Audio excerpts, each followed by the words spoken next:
my screen? Yes, sir. Thank you.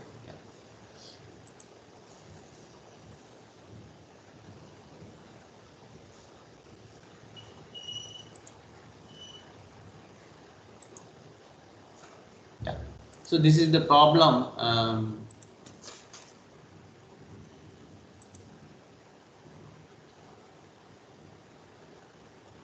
Problem statement. Yeah, moist non-hygroscopic granular solid at 26 degrees centigrade is to be dried from 20% initial moisture to 0.3% final moisture wet basis in a rotary dryer at a rate of 1500 kgs per hour. So initial moisture, solid inlet temperature, final moisture, the product temperature, product moisture, and the material input to the dryer is given, solid material, wet material. Then hot air enters at 135 degrees centigrade with the humidity. So humidity is also given. The exit solid temperature must not exceed. So the restrictions, limitations of solid temperature, air velocity are given. Okay. So our aim is that we have to calculate the cell diameter and the length of the dryer and dimensions of the other internals. Okay. So the diameter can be calculated based on the vapor flow rate. So we have to go for a material and energy balance, and also we should know the temperature profile. Okay, since this is a continuous one, we should know the temperature profile of the hot gas and the solid material. Okay, so for our convenience, we are making this as different zones: zone 1, zone 2, and zone 3. Okay, so zone 1 and zone 2 are almost drying. Okay, so zone 1 is normally referred for concentrate drying, and zone 2 is normally referred for falling rate drying. Okay, so these things we discussed in the last class, and zone 3 normally used only for heating purpose. Okay, there is no moisture removal or there is no moisture removal, only heat is transferred from the hot gas to the material. Okay, so and we are assuming that the solid temperature at this point A and B is equal to wet bulb temperature of the gas for the conditions exist at this point TGA and the moisture content Y.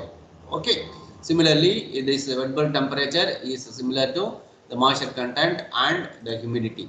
Okay, so this is like concentrate drying, and the material will be completely moist, but in this case some dry patches will appear on the solid surfaces, and we have discussed many mechanisms how the moisture is removed from the solid: vapor diffusion, pressure driven diffusion, so many things that we have discussed already.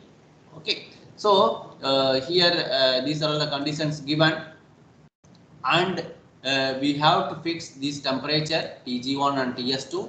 So these things we have done. So these values, whatever assumed values, okay, those data has to be validated in the later stage. Okay, so we have made the enthalpy balance by taking reference temperature as 0 degrees centigrade.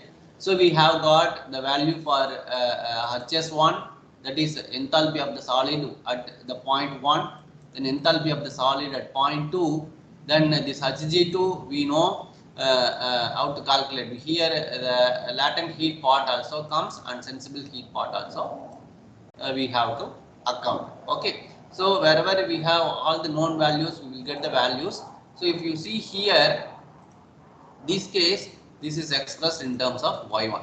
So this is the y1. So we don't know the value of y1. So we have to calculate the y1 by fixing the value of this Tg1 and Ts2. Okay, so this to be validated. That's the idea. Okay, so this Hg1 is being expressed in terms of y1. So the y1 is unknown. So we have to calculate the y1 from the overall mass balance. Then from overall energy balance, you can find out the value of y1. Then you can calculate the GS. Once you know the GS, because this is dry gas flow rate, So we have to account the humid volume of the inlet gas, that is meter cube per kg of dry air. So 1 kg of dry air contains 1.183 meter cube of that is the volume. Okay, so you can calculate the volumetric gas flow rate of the gas at the inlet condition and outlet condition. Okay, or at the inlet conditions and outlet conditions with moisture. Okay, so this is the volume, then this is the volumetric flow rate. So from this you can calculate the velocity. This is cross sectional area, this is your velocity. Okay, so velocity the condition is given, so it has to be fixed by us because we have to avoid the entrainment and dusting of the solid. So you can calculate the diameter, that is 2 meter of the cell. So this is the point I think that we have discussed in the last class. Now we move to estimation of length of the dryer. So here we have to calculate the number of heat transfer units. Okay, so because your LT, length of the column is length of the dryer is length of the unit LTU into NTU. So we know that throughout for NTU normally will be in the range of 1.5 to 2. Sometimes some books, if you refer Badger and Branchero, they will proceed from NTU. Okay, so they will not fix the temperatures. They will fix the NTU. This NTU can be distributed zone wise. Then you can find out the temperatures using this NTU.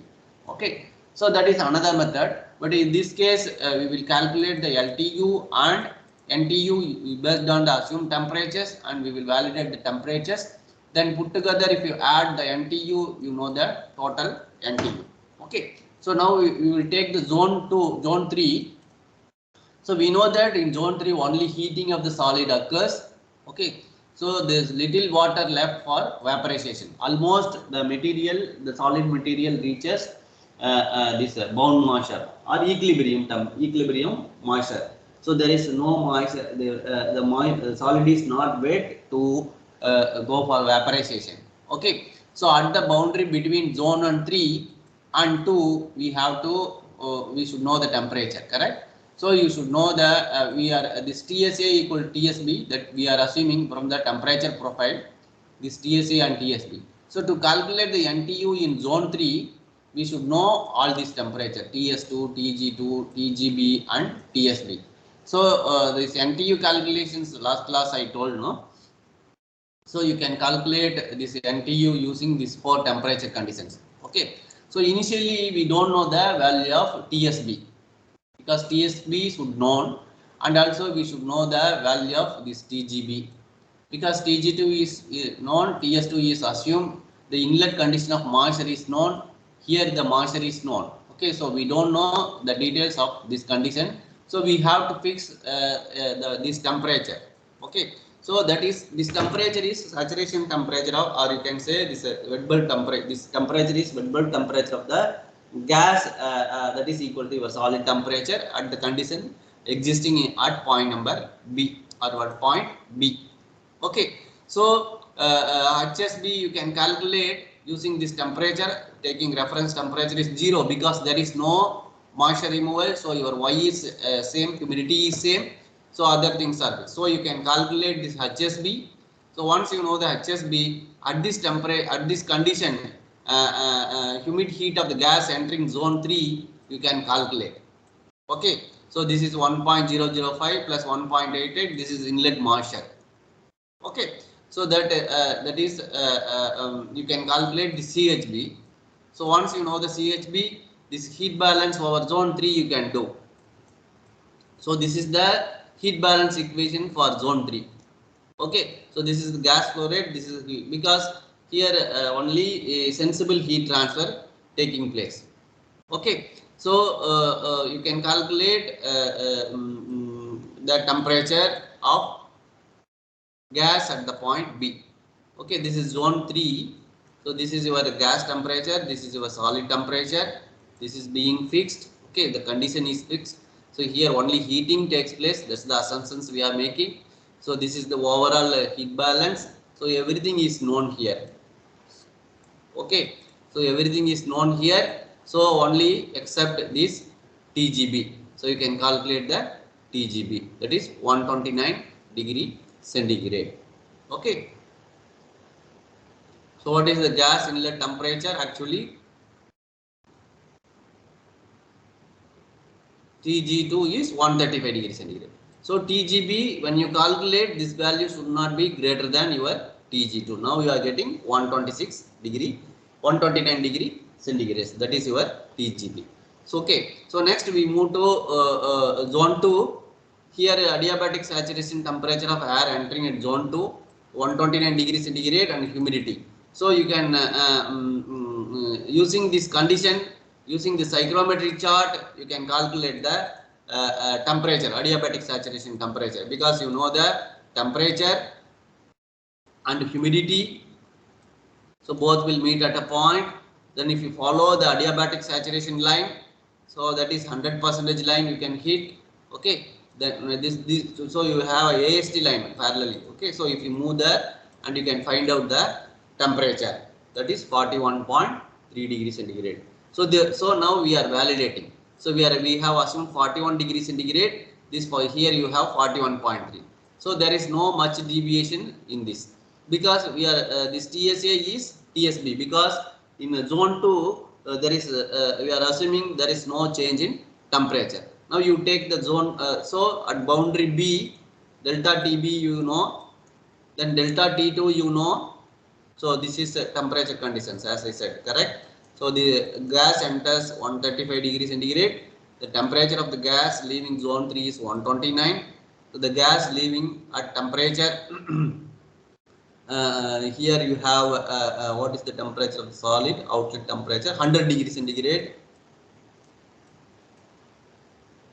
Okay. Then what is the temperature we fixed? Yeah, TS2 we fixed 100 degrees centigrade. Okay. And this is adiabatic saturation temperature 41 degrees centigrade. So using this you can calculate 135 minus 100, 35. So 129 minus 41 you have 88. So you can calculate the delta Tm, 88, this is 88, this is your 35. So 88 minus 35 divided by ln of 88 minus 35 will give the value. So NTU value is T2 minus TGB, this temperature 6 degrees centigrade.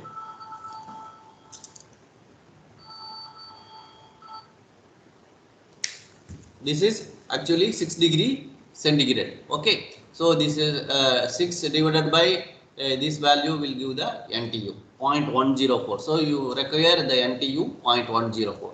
If you multiply this NTU by LTU, you will get the length of the dryer for zone 3. Next we can move to zone 2. In order to calculate this NTG, again you need the temperature, this temperature. Okay, here you know these temperature conditions, that is almost same. TSB is equal to TSA. So we should know the value of TGA. Correct? TGA is unknown. Okay. So again you have to make energy balance for this zone. Okay. So that is LS HSB dash minus HSA dash is equal to GS into HGB dash minus HGA dash. Okay. So these values are known. This is dry gas rate, this is dry solid. Okay. So this will not change throughout the dryer. Only moisture and energy will change. Okay. So moisture in the solid and moisture in the gas will change. Okay. So now you substitute the values, known values. Then the unknown value is HGA dash, because here we don't know the value of TGA. So now you can calculate the TGA. So HGA dash is 175.6, because everything is known here except HGA dash. So you can calculate HGA dash from this equation.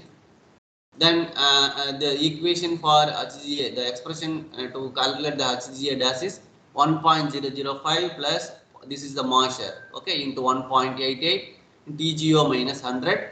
So this is the sensible heat, because in zone 2 there is material, sorry, this moisture is taken by the hot gas. Okay, so you have to account this latent heat also. So using this equation you can calculate the TGA. Now again the temperature, this is 129, here was 63. 129 is the solid, this is 63. Here you have 41. This is almost 41. So at any point of time, there won't be any temperature cross. That also you have to cross check. So your solid temperature will be always, your solid temperature profile will be always below the gas temperature. Okay, so calculate TGA. So once you know the temperature conditions, now you can calculate this temperature and this temperature. So the delta Tm can be calculated. So NTG2 you can calculate. So this is TGA minus TGB by delta Tm. So you will get 1.386. Now you see, you can, if you compare this NTU value for zone 3 and zone 2, zone 2 you have 1.4 times almost.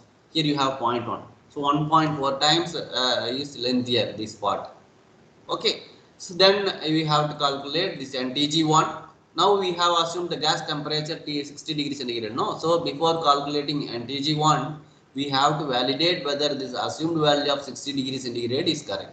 So how we can do that? You, for zone 1, you have to make a energy balance equation, substitute the values and find out the Hg1. From the Hg1 you will get the value of Tg1. Okay, that is 59.6, which is very close to the assumed value.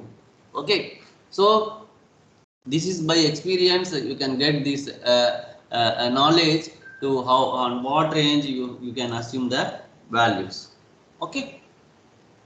So in zone 1 you can calculate this TG1 and TS1. So you can calculate the NTG. So from these two values you can calculate delta Tm. Okay. So this is actually the temperature at this point is 63 degrees centigrade. So this is 41. So this is the value that we have assumed. So your TG1 should not be greater than your TGA. So this is the inlet temperature, solid inlet temperature 26 degrees centigrade. So this is 41. So you can calculate NTG1. Okay, using these values. So now you know the value of NTG. That is 0.104 plus 1.386 plus 0.109. So zone 3 and zone 1 are almost same. This is the major dominant one in the NT. So total NTU also within the usual range, 1.5 to 2 times. Okay, next we have to calculate the length of transfer unit. So what is length of the transfer unit? That is, this is the equation that we have to use. LT is equal to G dash CH by UA. Okay, so we know this G dash, you know that you can calculate gas mass flow rate, that is 1867. This is wet rate, correct? Sorry, dry gas rate. From the dry gas rate, so this is the 1.05, that is the moisture. This is the moisture 1.1 plus 0.04306 by 2. Average you are taking, correct? So this is per hour. So that is 3600 x. So cross sectional area we know pi by 4 d square. So you will get the gas mass flow rate value G dash 0.961 kg per meter square second.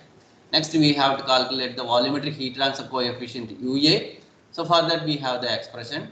Okay, so this is the diameter of the dryer, 2 meters. So G dash already we have calculated. So this is volumetric heat transfer coefficient per meter cube. That's the difference. You should not take watt per meter square Kelvin. It is watt per meter cube Kelvin. So calculate the CH2 and CH1 for the humidity 0.04306 and 0.015. Okay, that is kilojoules per kg Kelvin. So average humid heat you can calculate joules per kg dryer Kelvin. So substitute all these things in LTU. Okay, so you will get. So LTU is 8.84 meters. 1 unit of NTU.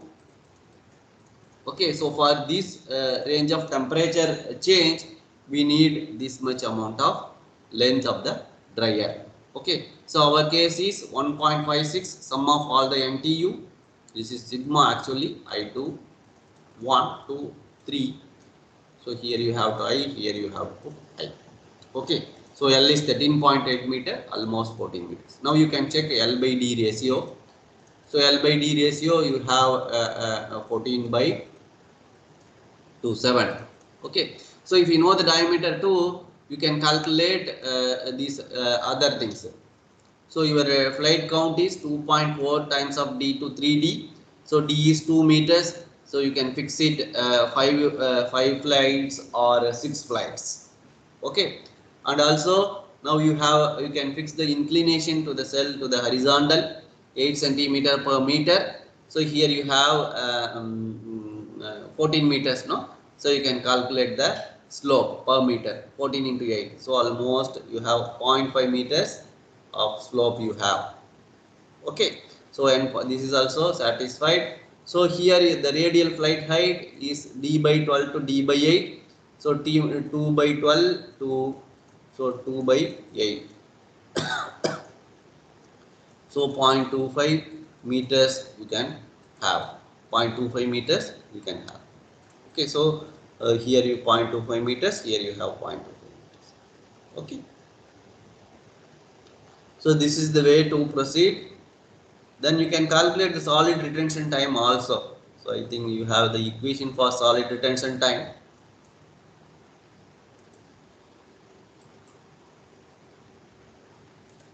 So you can use this equation to calculate the solid retention time. So all the values are known. Slope you can calculate, n you can fix, okay, 5 to 10 rpm. Then this length we know, feed rate we know, this particle diameter. In this problem, the diameter of the particle is not given. So if it is being given, then you can take the dp and you can calculate the value of b. Okay. So dry air diameter is given, then weighted average particle diameter. That's not given in this case. So you can calculate the solid retention time. So based on the moisture content, this will vary. Okay. So this is about design of dryers. So if you have any doubts, you please.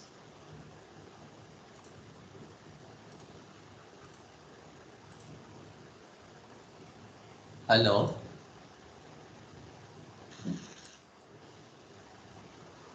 No doubt, sir. Yeah, okay. Thank you. So I hope almost I covered heat transfer, mass transfer, and simultaneous heat transfer equipments. Okay. So mostly I will start this mechanical design. On the next class, I need another 2 to 3 hours. Almost I will complete this mechanical design.